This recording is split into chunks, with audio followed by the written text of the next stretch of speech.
بسم اللہ الرحمن الرحیم الحمدللہ وکفا وسلام علی عبادہ الذین اصطفیٰ خصوصاً علی سید الرسل وخاتم الانبیاء اما بعد فقد قال اللہ تبارک و تعالی کما ورد فی سورۃ البقرہ اللہ لا الہ الا هو الحی القیوم لا تأخذہ سنۃ ولا نوم لہ ما فی السماوات وما فی الارض من ذا الذی یشفع عندہ الا بإذنہ يعلم ما بين أيديهم وما خلفهم ولا يحيطون بشيء من علمه إلا بما شاء وسع كرسيه السماوات والأرض ولا يؤوده حفظهما وهو العلي العظيم صدق اللہ العظیم۔ لفظ نور اور حرف روشنی سے آراستہ نور قرآن کے ساتھ طاہر بخاری آپ سے مخاطب ہے۔ ناظرین، ہم گزشتہ چند دنوں سے سورہ بقرہ کے مختلف مضامین اور اس کی مختلف آیات کے ضمن میں نہایت اہم مضامین سے اکتساب فیض کر رہے ہیں۔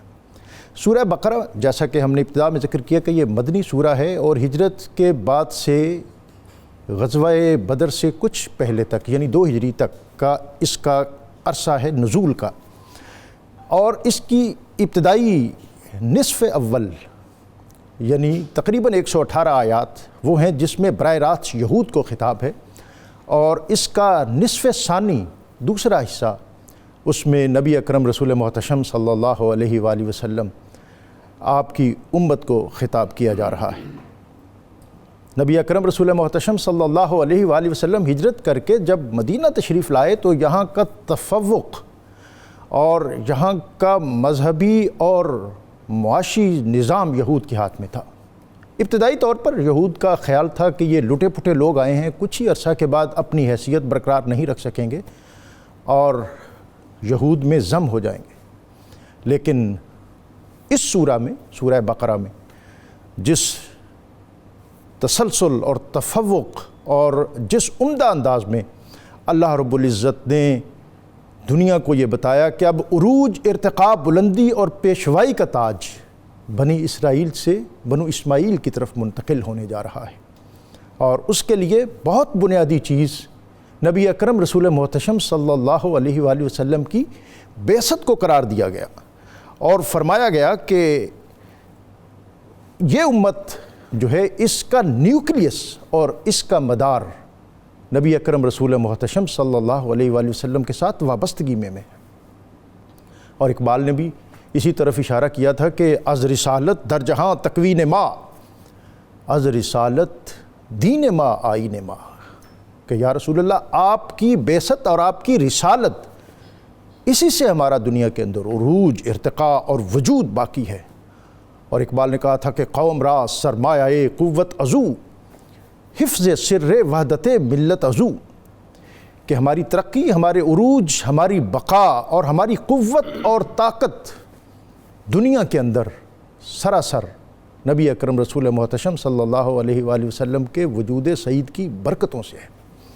اور پھر یہاں یہ بھی دیکھا گیا، اور اسی سورہ میں ہم نے پڑھا کہ ایک قوم کو امت اور ملت بننے کے لیے ایک مرکز کی ضرورت ہوتی ہے اور اپنے قبلے کی ضرورت ہوتی ہے، اور پھر نبی اکرم رسول محتشم صلی اللہ علیہ وآلہ وسلم آپ کے وجود اطہر کی برکت سے اور آپ کے آنکھوں کے فلک کی طرف اٹھنے کو قرآن پاک نے جس انداز میں بیان کرتے ہوئے پھر وہ قبلہ عطا کیا جو نبی اکرم رسول محتشم صلی اللہ علیہ وآلہ وسلم کے جد اعلیٰ کی یاد تھی۔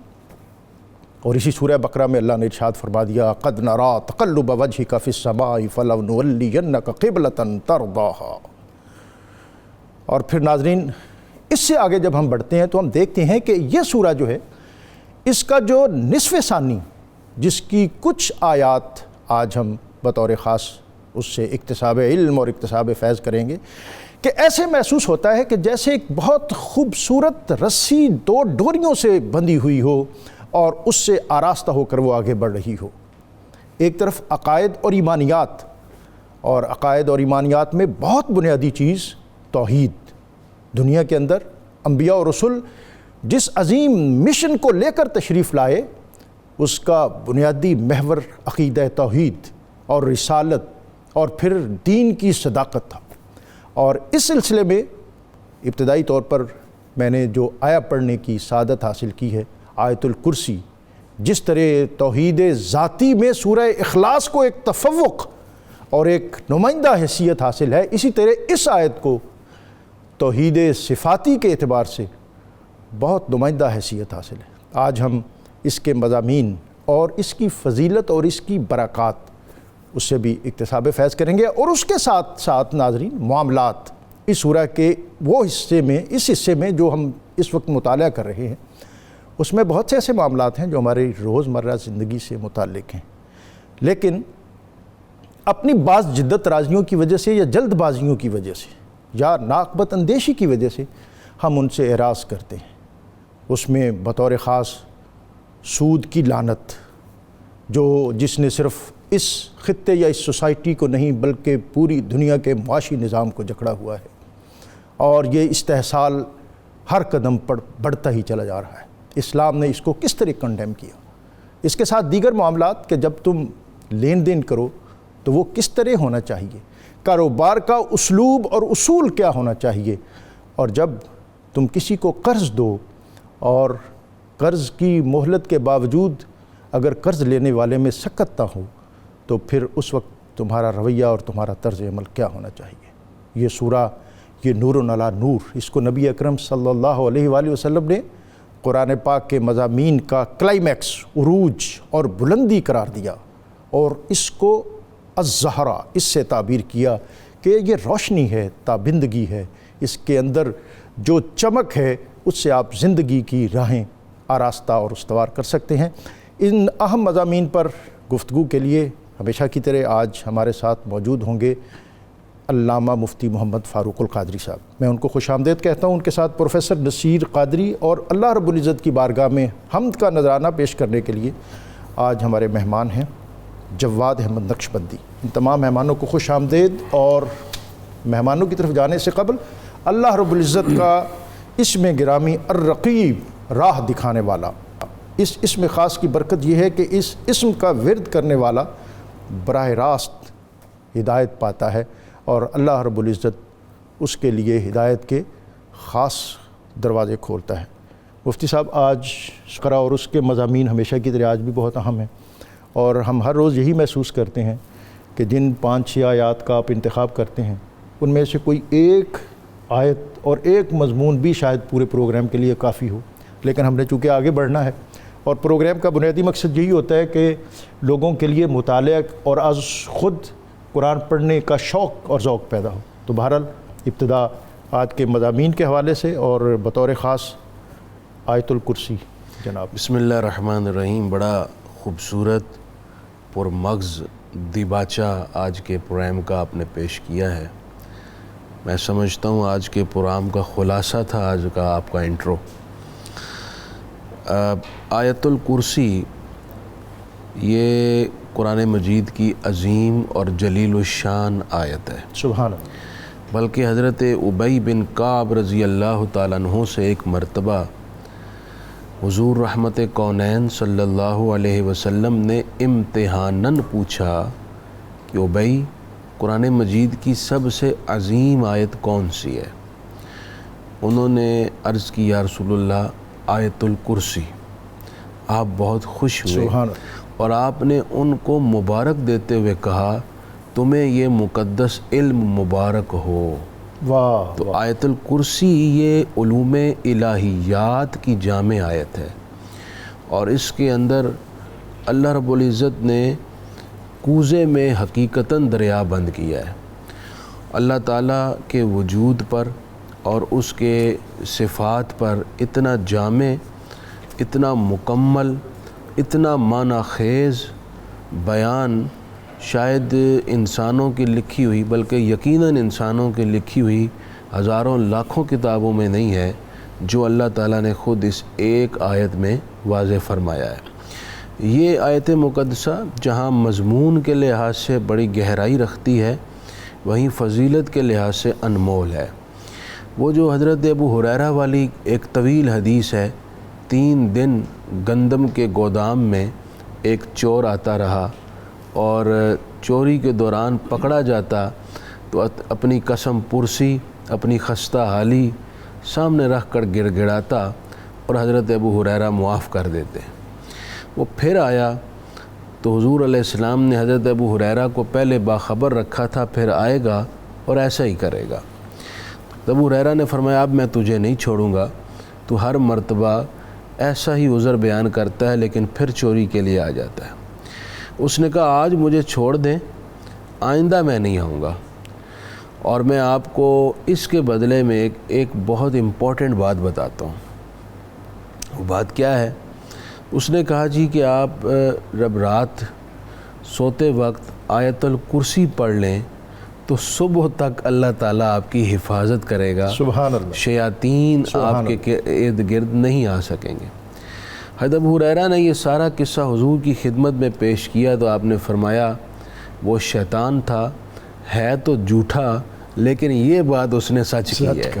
تو آیت الکرسی اتنی مقدس ہے، اگر رات کو پڑھیں صبح تک حفاظت ہے، اور حدیث شریف کے مطابق جو ہر نماز کے بعد آیت الکرسی کو اپنا معمول بنائے اس کے لیے جنت میں داخلے میں کوئی مانع اور کوئی رکاوٹ نہیں رہتی۔ اتنی مقدس صورت کیسے ایک مومن مس کر سکتا ہے؟ بلکہ ایک میں بات اور جملہ عرض کر دوں، ایک حدیث کا آخری جملہ ہے کہ حضور علیہ السلام نے خود فرمایا آیت الکرسی کا معمول اور اس کی حفاظت وہی رکھ سکتا ہے جو یا تو صدیق ہے یا شہید ہے۔ واہ، یعنی کہ آیت الکرسی جس کا معمول ہوتا ہے یا اسے صدیقوں میں شامل کر دیا جاتا ہے یا اسے شہیدوں کی صفوں میں شامل کر دیا جاتا ہے۔ تو میں سمجھتا ہوں اسے کسی صورت مس نہیں کرنا چاہیے۔ آیت الکرسی کو اگر ہم ایک طائرانہ نظر سے ہی اس کا جائزہ لیں، اس کے مضامین کا، تو اللہ رب العزت نے پہلے فرمایا کہ اللہ ہی الہ ہے، سبحان اللہ، وہ حی ہے یعنی ہمیشہ سے زندہ ہے، از خود اس کی حیات ہے اور ہمیشہ زندہ رہے گا، از خود قائم ہے اور سارے جہان کو قائم رکھے ہوئے ہے۔ اس کے بعد اللہ تعالیٰ نے کچھ ایسے عیوب بیان کیے ہیں جو اس کی ذات سے مبرہ ہیں۔ اللہ تعالیٰ کی ذات میں وہ عیوب کسی طور پر شامل نہیں ہو سکتے، اللہ اس سے منزہ ہے۔ فرمایا کہ نہ اسے نیند آتی ہے اور نہ اونگ آتی ہے۔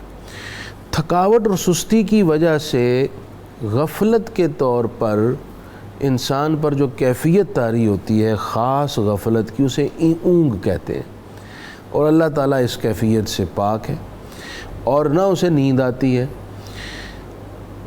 ڈاکٹر صاحب اگر اللہ تعالیٰ کو نیند آتی تو یہ نظام کائنات قائم نہ رہ سکتا۔ یقیناً فرش سے لے کر عرش تک پورا نظام جو ایک ترتیب سے منظم اور استقلالاً چل رہا ہے تو یہ اس کی توجہ سے چل رہا ہے، اس کے ارادے اور مشیت سے چل رہا ہے۔ اگر نظام چلانے والا سو جائے تو پھر یہ نظام قائم نہ رہتا، اس میں فساد برپا ہو جاتا۔ آسمان و زمین اسی کی ملکیت میں، کون ہے جو اس کی بارگاہ میں شفاعت کر سکے؟ الا باذنہ، ہاں وہ شفاعت کرے گا جس کو اللہ اجازت دے گا۔ یہاں سے ایک بات مرحلے میں آپ سے میں چاہوں گا کہ آپ اس پر تھوڑی تفصیل ہمیں عطا فرما دیں، اور یقیناً اس آیا کا جو بیان ہے وہ اتنا روح پرور ہے کہ دل نہیں چاہتا کہ میں آگے بڑھوں، لیکن ظاہر ہے آگے بھی بڑھنا ہے، اور پھر آپ جانتے ہیں کہ وقت نے بھی بہت تیزی سے آگے چلنا ہوتا ہے، اور وقت کو کون کہے یار ذرا آہستہ۔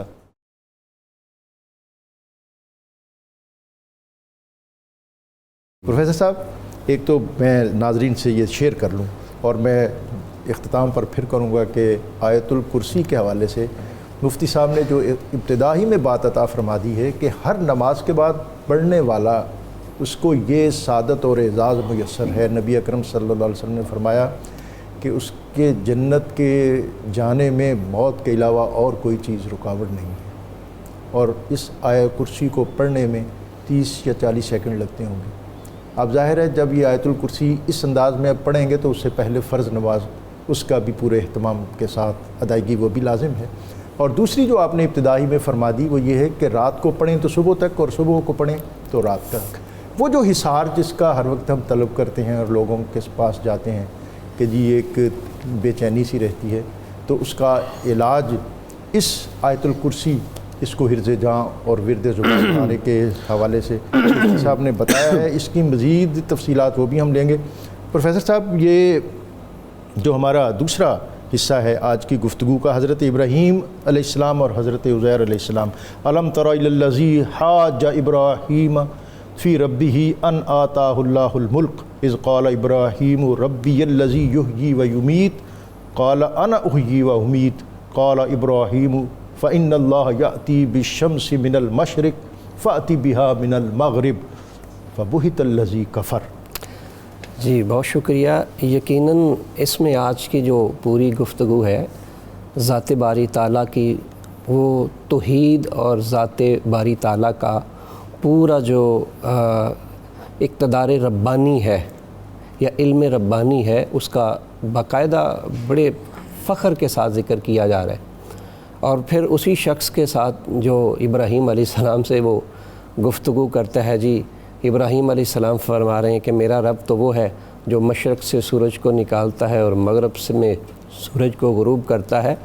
دراصل ہر دور میں فرعون اپنے اپنے غرور اور تکبر کے ساتھ رہے ہیں، اور پیغمبروں نے ہر دور میں توحید کا پرچار کیا، اور توحید کے پرچار کے لیے اللہ تعالیٰ نے ان کو باقاعدہ دلائل بھی عطا فرمائے. اب وہ اگر شخص یہ چاہتا ہے کہ جناب یہ کون سا کام ہوا، یہ تو میں بھی کام کر سکتا ہوں، میں بھی سورج مغرب سے نکالتا ہوں اور مشرق سے طلوع کر دیتا ہوں، تو پھر ابراہیم علیہ السلام کے یہ ذہن میں یہ بات تھی اور انہوں نے کہہ بھی دیا. پھر آپ نے جو پھر ارشاد فرمایا میرا رب تو وہ ہے جو مردوں کو زندہ کرتا ہے، تو آپ کے اس نے کہا یہ کون سا بھائی کام ہے، یہ تو کام میں بھی کر سکتا ہوں. اب میں شارٹ لفظوں میں کہوں گا نا، تو یہ کوئی کمال نہیں ہے کہ ایک بندہ وہ جو قید میں ہے اس کو پھانسی لگا دی، جو آزاد جو قید میں ہے اسے چھوڑ دیا، اور جو پھانسی والا ہے اس کو، تو یہ وہ کنسیپٹ نہیں ہے جو وہ دے رہا ہے. اسے اس بات کا پتہ ہی نہیں ہے کہ حقیقت، اقتدار، موت اور حیات یہ وہ صرف اور صرف صحیح معنوں میں اللہ تعالیٰ کی ذات کے پاس ہی ہے. اور قدرت کاملہ کا تصور اور قدرت کاملہ کا تصور بھی ہے. جیسے میں اسی کا آگے ذکر کرنا چاہوں گا. دیکھیں قرآن کریم فرقان حمید میں 6666 آیات ہے. میں اسی کا اس واقع لینے لگا ہوں. 6666 آیات ہیں، اور 1/3 آیات جو ہیں وہ صرف اللہ تعالیٰ کی اسی قدرت اور وحدانیت کا ہے. 1/3 حصہ قرآن کریم میں 6666 میں سے.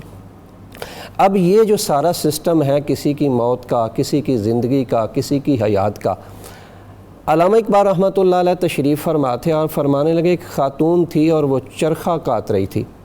تو ایک فلسفی آ کے اس کے پاس بیٹھ گیا اور کہنے لگا تو کس کی ذات کو مانتی ہے؟ اس نے کہا کہ میں اللہ کی ذات کو مانتی ہوں. کہا تیرے پاس دلائل کیا ہے؟ اب وہ خاتون دلائل جتنے بھی دیتی وہ دلائل رد کر دیتی. وہ کہنے لگا میرے پاس دلیل یہ ہے کہ ساری کائنات کو جو چلانے والا اللہ ہے. کہنے لگی یہ میرا چھوٹا سا چرخہ. کہنے لگی چرخے سے کیا معطال. اس نے جب چرخہ چلایا تو چل گیا، پھر ہاتھ کے ساتھ اسے روک لیا، پھر چلایا، پھر چل گیا، پھر روک لیا. اس خاتون نے کہا دیکھی بھئی، جب ایک چھوٹا سا چرخہ جو ہے یہ کسی چلانے والے کے بغیر نہیں چلتا، تو اتنی کائنات کا ہر طرح کا چرخہ بغیر کسی چلانے والے کے نہیں چلتا. وہ موت کا کنسیپٹ ہے، وہ حیات کا ہے، وہ اللہ تعالیٰ کی ذات کے ساتھ ہی خاص ہے.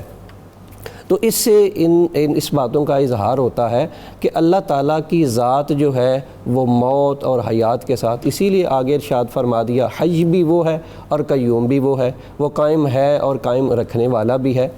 پھر دوسری بات پر یہ جو واضح طور پر ارشاد فرما دیا گیا افحسبتم انما خلقناکم عبثا، کیا تم یہ سمجھتے ہو تمہیں ہم نے بیکار پیدا کیا ہے؟ نہیں، وہی اللہ ہے جس نے تمہیں پیدا کیا ہے.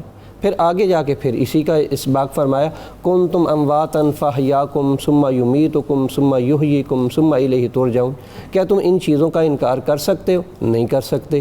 تو گویا پھر ایک مقام پر یہ واضح طور پر ارشاد فرما دیا هل اتی علی الانسان حین من الدہر، کہ انسان پر ایک وقت ایسا نہیں گزرا تھا کہ انسان کچھ بھی نہیں تھا. لم یکن شیء مذکورا، تو اللہ تعالیٰ نے اس کو دوبارہ جو ہے وہ پیدا کیا. تو گویا ہر دور میں یہ فرعونیت یا نمرودیت یا غرور تکبر رہتا ہے، مگر اللہ تعالیٰ کے پیغمبر جو ہیں وہ اللہ کی توحید اور وحدانیت کو کسی نہ کسی انداز میں جو ہے پرچار جو ہے وہ کرتے ہوئے نظر آتے ہیں. ناظرین، جب ہم بریک سے واپس آئیں گے تو ایک بالکل نیا اور ڈیفرنٹ افق مثل الذین ینفقون اموالہم فی سبیل اللہ، انفاق فی سبیل اللہ، اور پھر اس کا جو منظر اور مظہر رمضان المبارک میں نبی اکرم رسول محتشم صلی اللہ علیہ وآلہ وسلم کے اسوہ سے ہمیں عطا ہوتا ہے کہ آپ کی خیرات اس ماہ میں تیز ہواؤں سے بھی زیادہ بڑھ جاتی تھی۔ اس پر بات کریں گے۔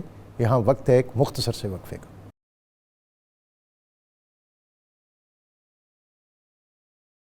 سورہ بقرہ کی جو آیت 161 سے 65 تک راہ خدا میں خرچ کرنے کے فضائل اور اس میں اخلاص اور پھر اس میں ریاکاری، وہ ہمارے جتنے رویے ہیں وہ سب کا اس میں احاطہ ہے۔ میں چاہوں گا کہ اختصار کے ساتھ آپ چیزوں کو بیان دیکھیں، سب سے پہلے اس آیہ مبارکہ کے آیات پڑھیں نا تو واضح طور پر مالک یہ ارشاد فرما رہے ہیں مثل الذین ینفقون اموالہم فی سبیل اللہ، یعنی جو اللہ کے راستے میں خرچ کرنے والا ہے وہ ایسے ہے جیسے ایک دانہ اس نے اللہ کے راستے میں دی، اس نے بویا ہے اور اس کے اندر سے ایک بالی نکلی ہے، پھر بالی سے 7، تو یہ ایسا ہے جو اللہ کے راستے میں دیتا ہے۔ اب اس میں ایک چھوٹی سی یہ بات کرنا چاہوں گا، اگر کوئی شخص کہے یہ ماہ رمضان کا مہینہ ہے، ایک ہے سیونگ اکاؤنٹ، ایک ہے کرنٹ اکاؤنٹ۔ کرنٹ میں آپ نے فوراً جو کیش کر لیا یا جو آپ کو مل گیا، اللہ کے راستے میں دینا یہ جو ہے سیونگ اکاؤنٹ ہے۔ آپ نے آج 1 درہم صدقہ کیا، 1 درہم صدقہ کرنے کے بعد آپ نے اس کو محفوظ کر لیا۔ جب آپ نے محفوظ کر لیا، کل قیامت کے دن آپ کو اس کا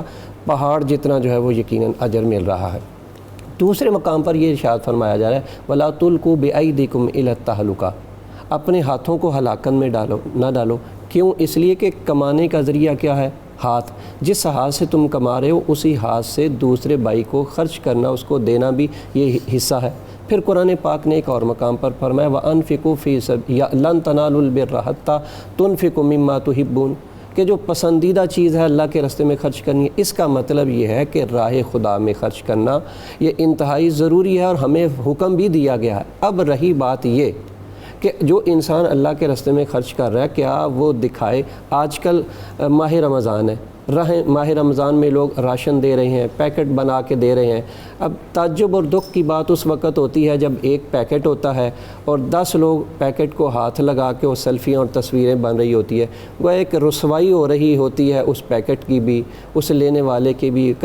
کئی اکثر آپ نے دیکھا وہ بیچارہ چہرہ چھپا رہا ہوتا ہے۔ تو اللہ کے راستے میں جب ہم دیں تو اس جیسے کہ حضور علیہ السلام کا فرمان ہے یہ ہاتھ دے تاکہ اس کو بھی نہ پتہ چلے کہ اس نے دیا کیا ہے۔ باقی رہی بات، اسی لیے تو ارشاد فرمایا ہے کہ تم زمین والوں پر آسانیاں پیدا کرو، ان پر تقسیم کرو، آسمان والا رب جو ہے تمہارے لیے آسانیاں پیدا کرے گا۔ تو انسان جتنا خاموشی سے اللہ کی بارگاہ میں دیتا ہے اللہ تعالیٰ اسی قدر اس بندے کو زیادہ عطا فرماتا ہے۔ اب دیکھیں کوئی بندہ ہے وہ نہیں دے سکتا تو اس کے لیے کیا ہے؟ اس کے لیے یہ کوئی کسی سے بھائی اچھی بات ہی کر دے، یہ بھی اس کے صدقے سے جو ہے وہ کم نہیں ہے۔ نبی کریم صلی اللہ علیہ وسلم جب معراج کی رات اللہ کی بارگاہ میں تشریف لے کر گئے تو جب راز و نیاز کی بات ہوئی تو ان راز و نیاز کی باتوں میں سے ایک بات یہ بھی تھی کہ اللہ کریم نے ارشاد فرمایا میرے پیارے نبی، میں حکم یہ ہے، بات یہ ہے کہ جو بندہ کسی کو نہیں نہ خرچ کر کے دے سکتا، اگر کسی کے ساتھ اچھے انداز میں گفتگو بھی کر دیتا ہے تو اللہ کریم اس کو بھی خرچ کرنے کا بہت زیادہ اجر عظیم عطا فرماتا ہے۔ مفتی صاحب اس پر کوئی کمنٹ فرما دیں۔ ایک تو یہ سیونگ اکاؤنٹ کی انہوں نے مثال دی ہے، مجھے اس کی سمجھ نہیں آئی۔ ہمارے ہاں تو بینکنگ کے تناظر میں تو اس میں مختلف انداز میں دیکھا جاتا ہے۔ میں عرض کرنا یہ چاہوں گا کہ بلا اس میں ایک ہے کرنٹ اور ایک سیونگ۔ سیونگ سے مراد یہ کہ آج آپ نے جمع کر لیا تو صاحب ظاہر اس کو ملتا رہا۔ اللہ کے اکاؤنٹ میں جو آپ نے 1 درہم دے دیا ہے نا، جمع کرا دیا ہے، یہ ایک کھاتا بڑھتا گیا، کل قیامت کے دن آپ کو اجر عظیم دیا جائے گا۔ دوسرا مفتی صاحب یہ بات پڑھتے بھی ہیں، دیکھتے بھی ہیں، لیکن بڑا مشکل ہے کہ اپنے کمائے ہوئے سے اللہ کے راہ میں خرچ کرنا۔ اگرچہ یہ جو مثال ہے کمثل حبۃ انبتت 7 سنابل فی کل سنبلہ، اس پر بھی، اور پھر اس کے بعد ہمارا جو اگلا مضمون ہے حکمت کیا ہے، جی اور اس میں جو وہ جس کو چاہتا ہے دانائی بخشتا ہے، اور جس کو دانائی ملی بے شک اس کو بڑی نعمت ملی۔ جناب اچھا، یہ آیت نمبر 261 سے 265 تک اللہ تعالیٰ نے اخلاص اور ریاکاری ان دونوں کو واضح کیا ہے کہ تم محنت اور مشقت کر کے خرچ کرو اور تمہیں کچھ حاصل نہ ہو، تو یہ اس کو اس تناظر میں سمجھایا گیا کہ جیسے ایک شخص ہے، اس نے اپنے ایک خوبصورت باغ بنایا اور اس باغ کے اندر پھل تھے، پودے تھے، سبزیاں تھیں، پھول تھے، ہر شے تھی۔ اس کے بچے ابھی چھوٹے تھے، وہ باغ کی خوبصورتی کو دیکھ کر یہ سوچتا کہ یہ میرے بڑھاپے کے لیے خوبصورت توشہ تیار ہو گیا ہے، اب مجھے بڑھاپے کی کوئی فکر نہیں۔ یہ آیت نمبر 265 میں۔ اب وہ بوڑھا ہو گیا، بچے ابھی بتدریج جوان ہو رہے ہیں۔ اچانک آگ کا ایک گولا آیا، سارے اس نے باغ کو جلا کے راکھ کر دیا، وہ ہاتھ ہی ملتا رہ گیا، کچھ حاصل نہ ہو۔ یہ ہے ریاکاری کی مثال۔ آج بندہ خرچ کر رہا ہے اور سمجھتا ہے میں نے بہت خرچ کر لیا، کل قیامت جب آئے گا تو وہ اس سارے حالات دیکھے گا کہ اس کا سارا جو خرچ کیا ہوا تھا وہ تو خاک میں ملا دیا گیا، تو اس وقت اس کی دل سوزی کا کیا عالم ہوگا۔ تو اس ساری بات کو اس مثال کے ذریعے سے سمجھا کر بندے کو ریاکاری سے بچنے کی تلقین کی جا رہی ہے۔ ایک اور مثال ہے بڑی مختصر سی، وہ بھی ریاکاری کی ہے۔ ریاکاری کی مثال اسی آیت میں یہ دی گئی، انہی آیات میں، کہ ایک پتھر ہے، اس کے اوپر گرد پڑی ہوئی ہے، مٹی پڑی ہوئی ہے، تو اچانک بارش ہوئی، اس نے مٹی کو بہا دیا، نیچے پتھر ہی رہ گیا۔ کہا یہی مثال ہے کہ بظاہر تم خرچ کر کے ریاکاری کے ساتھ سمجھتے ہو کہ میں نے نیکیوں کا ایک انبار جمع کر لیا، لیکن اس کی تو حیثیت ہی کوئی نہیں، وہ تو اللہ کے غضب کی ایک توجہ پڑے گی، وہ سب نیچے صرف صاف پتھر ہی رہ جائے گا، تمہاری نیکی کا نام و نشان نہیں ہوگا۔ تو اس وقت کی شرمندگی سے بہتر ہے آج تم اخلاص کے ساتھ عمل کر لو۔ اخلاص سے عمل کرو گے تو کیا ہوگا؟ ایک دو گے تو گویا اس سے 7 بالیاں نکلیں گی، ہر بالی میں 100 دانے ہیں، تو ایک دانے نے 700 دانے بنا دیے۔ تو اسی طرح تمہارے ایک دیے ہوئے سے اللہ تعالیٰ 700 نیکیاں بنا دے گا۔ اور بلکہ فرمایا گیا کہ اگر تم صبر کرو گے، اخلاص اس سے زیادہ اعلیٰ مرتبے کا رکھو گے، تو پھر اللہ تعالیٰ اس سے بھی لا تعداد تمہیں زیادہ اجر دے دے گا۔ اب آپ نے جو حکمت کی بات کی ہے، ویسے تو یہاں بات یہ بنتی ہے کہ میں پوچھوں کہ ہم اخلاص کا منہج کس طرح اختیار کر سکتے ہیں؟ یہ بات اب اسی آیت میں اسی کے تناظر میں آ جائے گی جو ہم حکمت کی بات کرنے لگے ہیں۔ فرمایا یؤتی الحکمۃ من یشاء، اللہ جسے چاہتا ہے حکمت دیتا ہے۔ اور پھر آگے کیا فرمایا؟ ومن یؤت الحکمۃ فقد اوتی خیرا کثیرا، جسے حکمت مل گئی اسے خیر کثیر مل گئی۔ ڈاکٹر صاحب غور کی بات ہے، ساری دنیا کے بارے میں اس نے کیا فرمایا؟ متاع الدنیا قلیل، ساری دنیا کا ساز و سامان قلیل ہے، حالانکہ ان گنت یہاں دولت کے انبار ہیں، خزانوں کے پہاڑ ہیں، لیکن یہ ایک درخت ہی ہم نہیں گن سکتے، پتے شمار نہیں کر سکتے، ذرات زمین شمار نہیں کر سکتے، لیکن اس کے باوجود اس پوری کائنات کو رب فرماتا ہے وہ قلیل ہے، لیکن جسے میں نے حکمت دے دی وہ خیر کثیر ہے۔ کیا کہنے؟ اب حکمت کیا ہے اور کسے ملتی ہے؟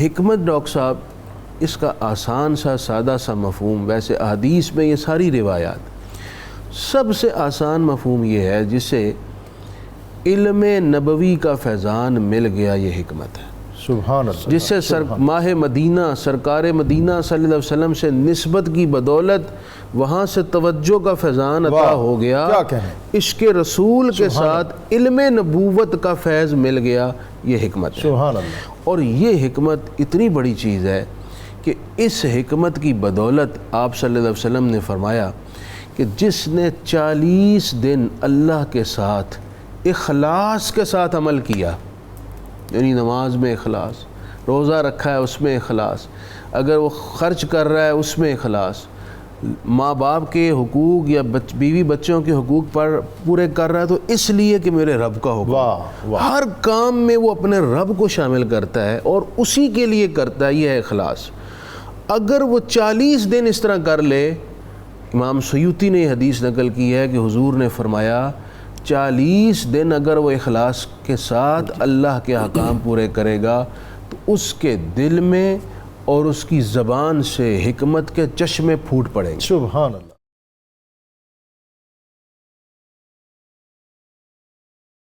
آیت 275 سے 79 تک سود، جی ہاں، یہ اس نے جو پوری دنیا کی معیشت جو ہے اس کو جکڑا ہوا ہے۔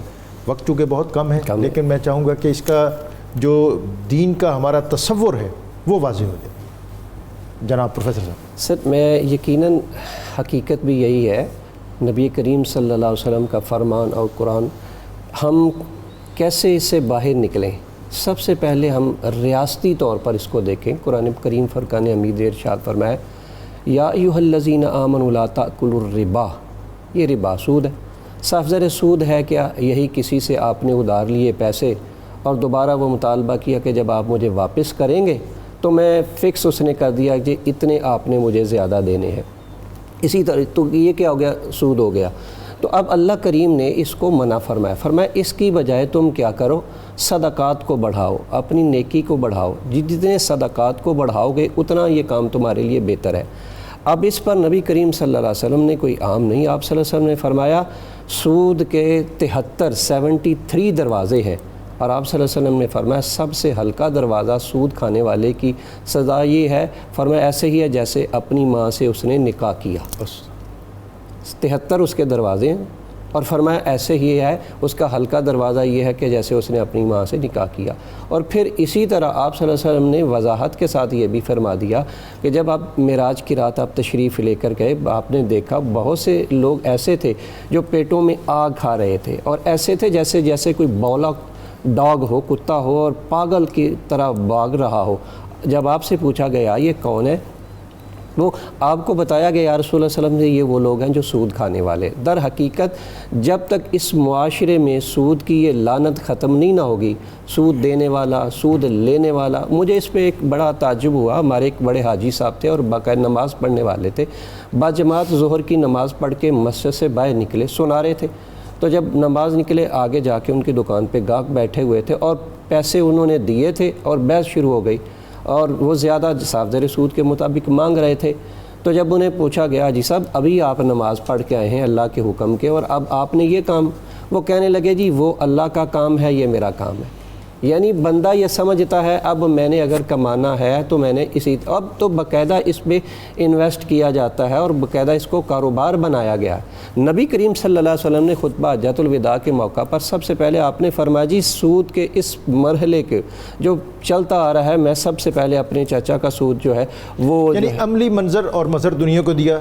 مفتی صاحب بالکل آخری راؤنڈ پروگرام کا اور بہت اہم جو آیت ہے کہ اور اگر قرض لینے والا تنگ دست ہو تو اسے کشائش کے حاصل ہونے تک مہلت دو، اور اگر زرے قرض بخش ہی دو تو تمہارے لیے بہتر زیادہ اچھا ہے، بشرطے کہ تم سمجھو۔ جناب ڈاکٹر صاحب بالکل یہ ہماری سوسائٹی میں اس وقت جو لوگوں کی پریشانی ہے اس کا مداوع ہے اس آیت مقدسہ میں۔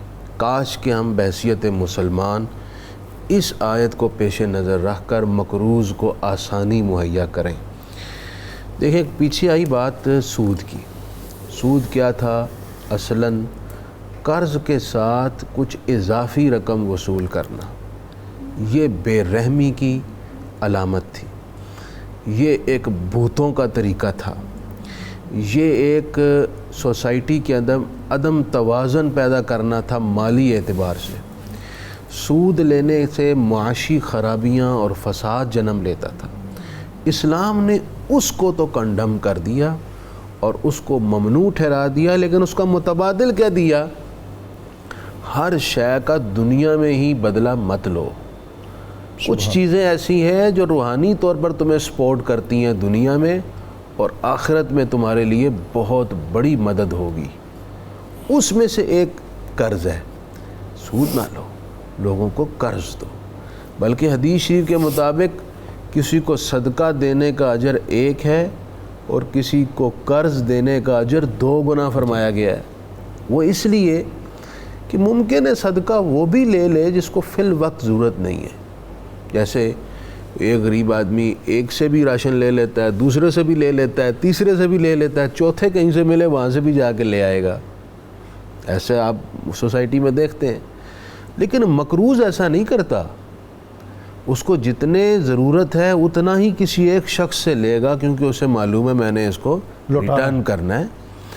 تو چونکہ وہ ایک مجبور ہے، اس کو ضرورت ہے، تو اس کی مجبوری میں اس کی ضرورت پورے کر دی، اس لیے فرمایا اس کو 2 گنا اجر ملے گا جس نے ایسے شخص کو قرض دیا۔ اچھا مفتی صاحب، اسی سے متعلق میں چاہوں گا کہ چونکہ وقت بہت کم ہے، قرض کا معاملہ جو ہے، لین دین اور پھر اس کی لکھت پڑھت، اس پر بھی آپ کچھ... میں 2 جملے کہہ کے بات ختم کر رہا ہوں۔ تو فرمایا جی کہ جس کو تم قرض دو، اگر وقت طے جو پایا اس پر مقروض قرض ادا نہ کر پائے تو تم ڈنڈا لے کے اسے مارو مت، اس کے خلاف فوراً قانونی جارہ جوئی مت شروع کر دو، اسے کچھ مہلت دے دو۔ اب مسلم شریف کی حدیث ہے کہ گزشتہ امتوں میں سے ایک شخص کی بخشش کر دی گئی، تو کیوں؟ فرمایا صرف اس وجہ سے کہ وہ اپنے مقروضوں کو مہلت دیا کرتا، وہ وقت پر نہ دے سکتے پھر بھی مہلت دیتا، اور اگر پھر نہ دے سکتے تو کہتا میں نے تمہیں معاف کر دیا۔ امام اعظم ابو حنیفہ نے ایک مجوسی کے قرض کو معاف کیا تو وہ اسلام میں داخل ہو گیا تھا، وہ ایک لمبی ڈیٹیل والا واقعہ جو میں نہیں ابھی سنا سکتا۔ تو ایک تو یہ ترغیب دلائی گئی ہے، میری ناظرین سے گزارش ہے آپ کے جو مقروض ہیں ان کو ستائیں نہیں، مجبور ہوں گے ان کو تھوڑی سی مزید مہلت دے دیں، اور جنہوں نے قرض لیا ہوا ہے اور وہ دے سکتے ہیں لیکن پھر بھی پیسے دبا کر بیٹھے ہیں، وہ اللہ سے ڈریں، وہ ان پیسوں کا کیا اللہ کے حضور جواب دیں گے۔ اور اس کے بعد جو آیت آ رہی ہے، آیت نمبر یہ ہے اس آیت میں 281 نمبر آیت ہے جی، اللہ تعالیٰ نے ایک بندوں کو راہ دکھائی ہے کہ جب تم تجارتی لین دین کرو یا قرض کا ہی لین دین کرتے ہو یا آپس میں سودا طے کرتے ہو تو اس کو لکھ لیا کرو۔ ڈاکٹر صاحب اس کی بہت ضرورت پڑتی ہے، ڈاکومنٹیشنز، بہرحال ایک وقت آتا ہے کہ وہ ضرورت پڑ جاتی ہے، کہیں کسی ابتدا میں تو یہ مروت ہوتی ہے کہ جی اب ہم بھی ایک دوسرے کے لیے لکھیں گے، ہاں لکھیں گے، یہ جناب آپ ہی کا ہے نا، لیکن جب آپس میں حالات بگڑتے ہیں اور قول و قرار میں فرق آتا ہے، اس وقت پھر ان ڈاکومنٹس کی ضرورت پڑ جاتی ہے۔ تو اللہ تعالیٰ جو اپنے بندوں کے احوال کو بندوں سے زیادہ جانتا ہے کہ ان کی نفسیات کیا ہے، ان کے اعمال کیا ہیں، انہوں نے زمین پر کرنا کیا ہے، اس لیے اللہ نے ہمیں لائف سٹائل بھی سکھایا ہے کہ تم نے زندگی کس طرح گزارنی ہے۔ جب آپس میں لین دین کرو لکھ لیا کرو، تمہیں بہرحال اس کی ضرورت پڑ جائے گی۔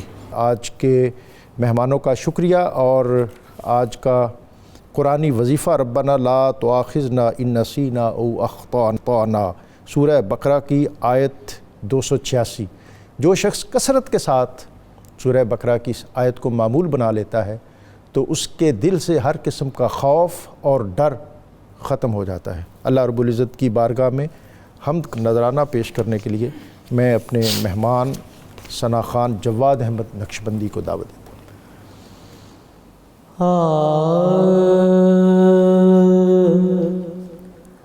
میں ہوں بندہ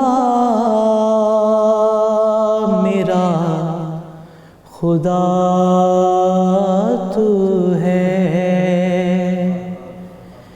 میں ہوں بندہ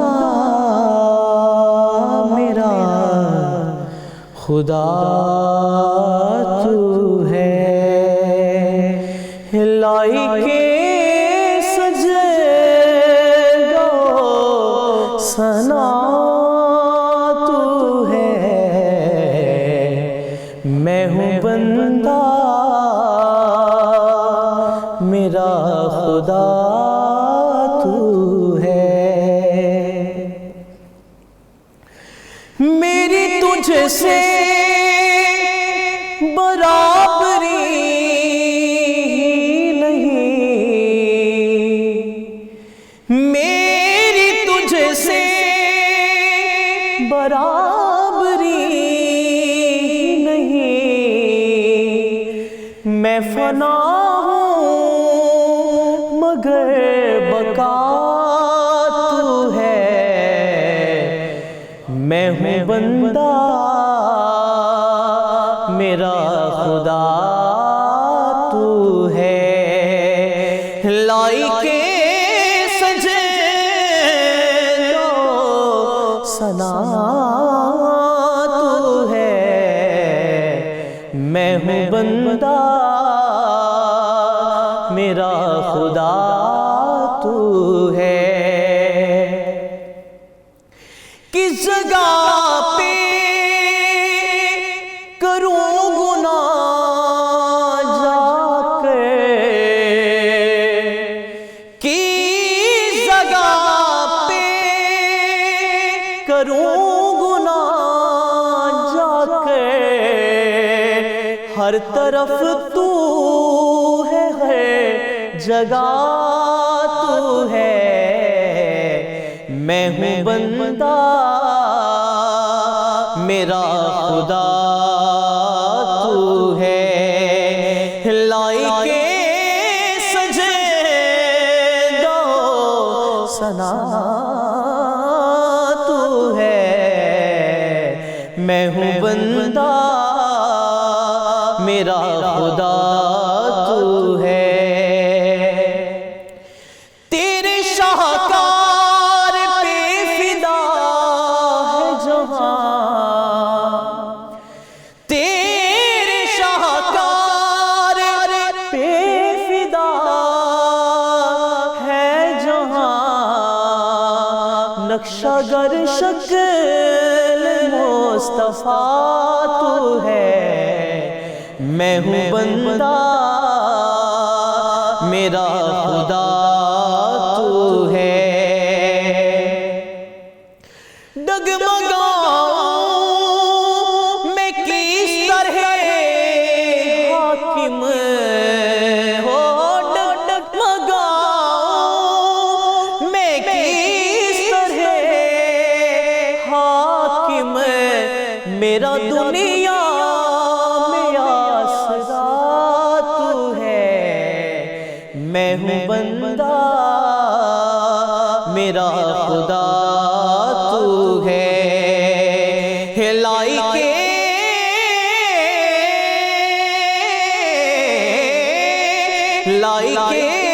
سجدہ و ثنا تو ہے، میں ہوں بندہ میرا خدا